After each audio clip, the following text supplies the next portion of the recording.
Welcome to our channel. In this class ఈ వీడియోలో మనం ఈరోజు అంటే 17వ తారీఖు ఉదయం పూట ఎస్జిటి ఎగ్జామ్ జరిగింది. ఆ పేపర్ యొక్క అనాలిసిస్ కొన్ని సబ్జెక్ట్స్ మాత్రమే మనకి ఇన్ఫర్మేషన్ రావడం జరిగింది. దాంట్లో అతను ఇచ్చిన ఇన్ఫర్మేషన్ ప్రకారం పైథాగరస్ త్రికాలం మీద ఒక బిట్ ఇచ్చారంట మ్యాథ్స్లో. పైథాగరస్ త్రికాలం అంటే 1√3, 2, 3, 4, 5 ఓకేనా, 6, 8, 10 అలా పైథాగరస్ త్రికాలు ఉన్నాయి. రెండింటినిచ్చి ఒక త్రికాన్ని గుర్తించండి, లేకపోతే క్రింది వాటిలో పైథాగరస్ త్రికాలు కానివేవి అని అడుగుండొచ్చు. పైథాగరస్ త్రికాలు ఒకసారి చూసుకోండి. అట్లాగే పైథాగరస్ లంబకోణ త్రిభుజంలో రెండు కోణాలు ఇచ్చి లంబకోణ త్రిభుజంలో ఒక కోణం ఇచ్చి మిగిలిన కోణాన్ని కనుక్కోండి ఓకేనా. లేదా లంబకోణ త్రిభుజం గురించి ఇచ్చి ఆ రెండు కోణాల మధ్య నిష్పత్తి ఇచ్చి అధిక కోణం ఎంత లేదా అల్ప కోణం ఎంత అనేదాన్ని కూడా అడగడం జరిగిందంట. అది క్లారిటీ లేదు కాబట్టి అధిక కోణం మీద ఒక బిట్ ఇచ్చారనేది చెప్తున్నారు.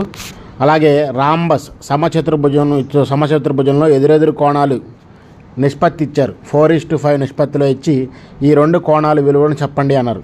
ఇదే బిట్టు 13వ తారీఖు మధ్యాహ్నం 3:7 రేషియోలో సేమ్ బిట్ ఇవ్వడం జరిగింది. చూసుకోండి. తర్వాత ఇక్కడ ఒక ఈక్వేషన్ ఇచ్చారు. 1 - 1/2 into 1 - 1/3 into 1 - 1/4 into and so on 1 - 1/128 దీని విలువ కనుక్కోమని ఇచ్చారు. ఇది చిన్న కాన్సెప్ట్ని బేస్ చేసుకొని వేస్తున్నారు ఫ్రెండ్స్.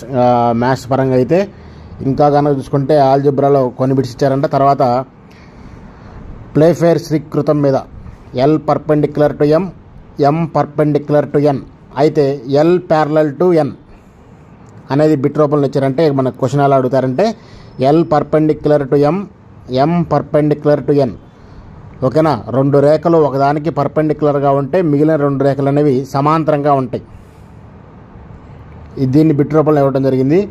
అట్లాగే బారు వడ్డీ మీద ఒక లెక్క ఇవ్వడం జరిగింది. బారు వడ్డీ మీద ఎలా ఇచ్చారంటే 5% వడ్డీ రేటు చొప్పున 3 సంవత్సరాలకు అయ్యే బారు వడ్డీ 450 రూపాయలు.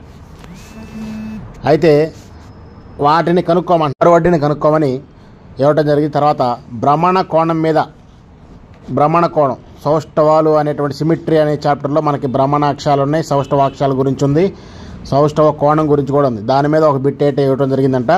తర్వాత జీకే పాయింట్ ఆఫ్ వ్యూలో కనుక చూసుకుంటే గ్రాండ్ స్లామ్ మీద మెన్స్ విభాగంలో ఎవరు గెలిచారు అనేది లేటెస్ట్ అప్డేట్ గురించి అడిగారు. తర్వాత ఢిల్లీలో ప్రగతి మండలం అని ఏ సంస్థకి పేరు పెట్టారు అని ఇవ్వటం జరిగింది.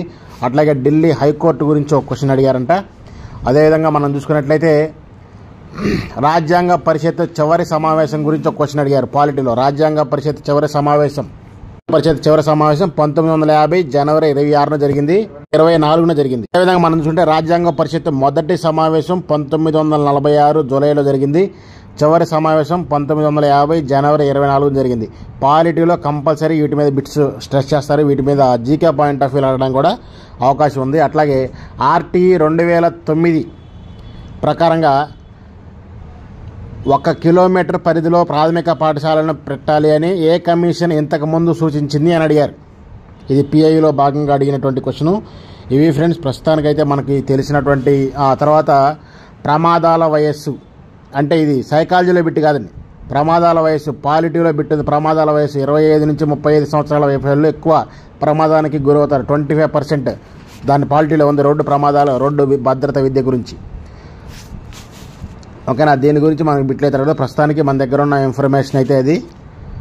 ఇంకా మొత్తం మీద మనం చూసుకుంటే ఈ 17వ తారీఖు ఉదయం పూట రాసినటువంటి ఎగ్జామ్ పేపరు చాలా ఈజీగా ఉందని 70 to 80% ఆఫ్ ద పీపుల్ అభిప్రాయం తెలుపుతున్నారు. ఇంకా మనం కొంతమంది యొక్క అభిప్రాయాలను మనం పరిగణలో తీసుకోవాలి కాబట్టి state tune to teacher director channel. ఇంకా ఏమైనా అప్డేట్స్ ఉంటే పోస్ట్ చేస్తాను. మధ్యాహ్నం వచ్చే 2 గంటల మ్యాథ్స్ క్లాస్కి అందరూ లైవ్లో అటెండ్ కావాలని ఆకాంక్షిస్తూ